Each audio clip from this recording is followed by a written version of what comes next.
Delhi liquor scam కేసులో CBI విచారణకు అనుమతించడాన్ని వ్యతిరేకిస్తూ రౌస్ ఎవెన్యూ ప్రత్యేక కోర్టును ఆశ్రయించారు BRS MLC Kalvakuntla Kavitha. Judicial కస్టడీలో ఉన్న కవితను ప్రశ్నించేందుకు అనుమతిస్తూ ఢిల్లీ ప్రత్యేక కోర్టు ఉత్తర్వులిచ్చింది. ఈ క్రమంలో శనివారం రౌస్ అవెన్యూ కోర్టులో కవిత తరపు న్యాయవాది విక్రమ్ చౌదరి ఉత్తర్వులను ప్రస్తావించారు. సీబీఐ దరఖాస్తును తమకు అందించలేదన్నారు.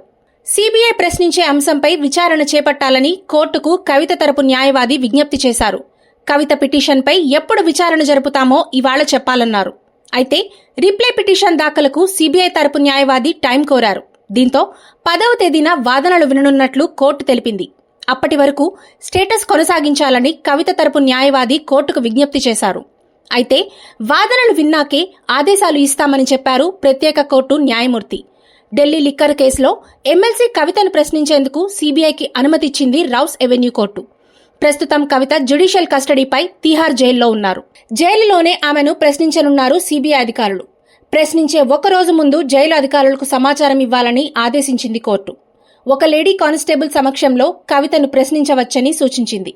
జైల్లోకి ల్యాప్టాప్, స్టేషనరీ తీసుకువెళ్లేందుకు సీబీఐకి పర్మిషన్ ఇచ్చింది కోర్టు. దీంతో ఆమె కోర్టుకు వెళ్లారు.